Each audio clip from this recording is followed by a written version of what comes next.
Hi, welcome to our channel Good New. ZTE had a really lucky day on March 23, 2022. With the verdict of the U.S. court on this day, not only did the U.S. 7-year probation term for ZTE finally come to an end, but it also meant that ZTE finally got rid of the U.S. sanctions that had been enmeshed for 7 years. Simply said, ZTE's 5-year control term by the U.S. Department of Justice is ended, and the firm will no longer have to pay exorbitant fines to the U.S. every year, nor will it be subject to daily monitoring staff arranged by the U.S. within the company. So, what is the reality regarding U.S. sanctions on ZTE? In the face of repeated punishments from. So, what exactly are the U.S. penalties on ZTE? In the face of repeated U.S. penalties, how should Chinese enterprises, who are just now waking up from their slumber, interact with the world's biggest power? Looking back in history, the United States has imposed harsh sanctions on all of the world's second-largest economies, including the United Kingdom, Germany, the Soviet Union, and Japan. May China be the first exception to break the curse? Hello, everyone. As we all know, China's fast development in recent years is the primary reason why the U.S. has been hostile to China. Historically, the United States' national strategy has been to sanction the world number 2. Looking back at the history of the United States, we can see that the country has taken action to challenge Britain, Germany, the Soviet Union, and Japan, all of which were once international powers. The most severe was the repression of the Soviet Union and Japan. Following World War II, the Soviet Union displaced Britain and Germany as the world's new second strongest, which profoundly troubled the U.S. The fight for hegemony between the United States and the Soviet Union lasted from the Cuban Missile Crisis through the Star Wars program in the 1980s, ending in the Soviet Union's collapse and the Soviet Communist Party's loss of power. Following the breakup of the Soviet Union, Japan, America's brother and friend, was unable to avoid U.S. sanctions despite being the world's second strongest. The U.S.-led 7 Western finance ministers meeting compelled Japan to sign the Plaza Accord as early as 1985, causing the yen to appreciate sharply versus the US dollar. Japan's economic bubble burst in the 1990s, and the country is still recovering. China's total nominal GDP overtook Japan's in 2010, placing it second in the world. China's overall national strength has been steadily increasing, as has its global impact. This has also heightened security concerns in the United States. During Trump's presidency, a worldwide trade war was initiated under the guise of U.S. interests first, with China as the primary target. The ultimate purpose was to stifle China's economic growth and development. From a corporate standpoint, the expansion of Chinese technology corporations is to blame for the United States' recurring involvement with ZTE. Technology is the most essential item in the United States because it signifies future competitiveness. Technology has the potential to revolutionize the military as well as the financial system. The trade war is only a pretext for the U.S. administration to highlight China's potential competitive edge in the realm of technology. Chinese technology businesses such as ZTE and Huawei are being penalized to some extent for developing Chinese technology. In summary, the ZTE trial is part of the current round of U.S. penalties on Chinese high-tech firms. Based on the trajectory of the Sino-US trade war, it is almost certain that China's leading technological businesses will be sanctioned if they threaten the competitive edge of U.S. technology. For a long time to come, China and the United States will compete in practically every industry, including technology and finance, and the U.S. will continue to take action against Chinese enterprises. For China, this is a long-term battle. The U.S. sanctions are harsh but manageable for Chinese enterprises.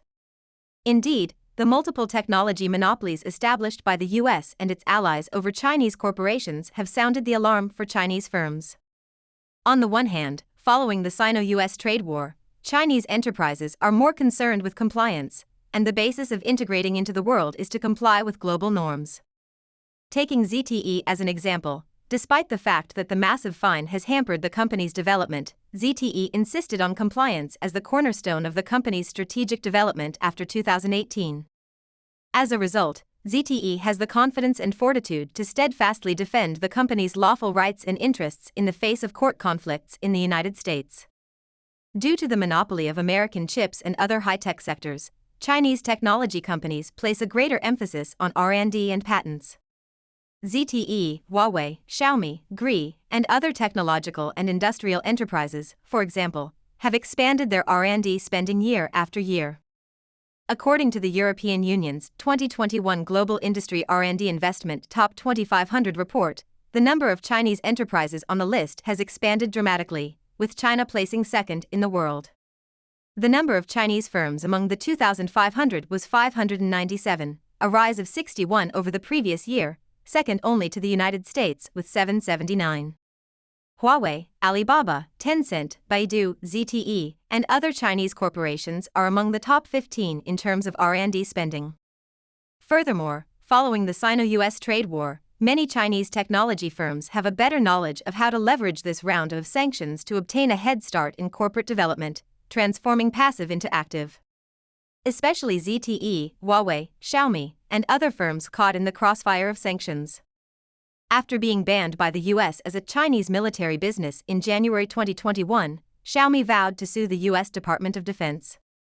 It ultimately won the lawsuit after 4 months and was removed from the US sanctions list. Huawei filed a lawsuit against the US in 2019 for violating the due process concept of the legislation and being accused of infringing the law.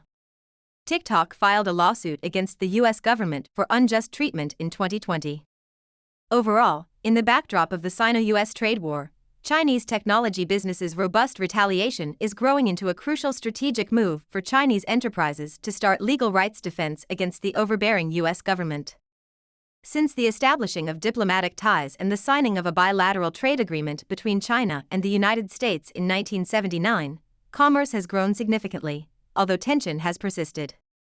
In history, the United States desires the same outcome as the defeat of Britain and Germany, the disintegration of the Soviet Union, and the containment of Japan.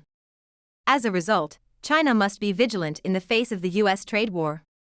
The first is to realize that globalization is still the norm, and that China cannot detach from the rest of the world, but must actively participate in it.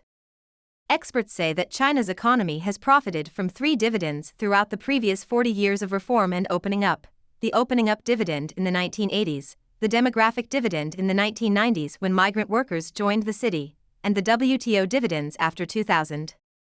China must continue to develop consensus. China cannot exist without the rest of the world, and the rest of the world cannot exist without China, needs China. China's chip industry's development history is a microcosm of China's high-tech industry's development.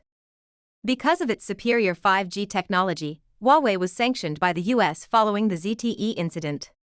Huawei HiSilicon can develop high-performance processors, but Chinese manufacturers cannot process them. Over the last 2 decades, China has poured too much money into the entertainment business while paying insufficient attention to the high-tech industry, which is the root cause of China's technological stagnation. As a result, being sanctioned may not be wholly negative.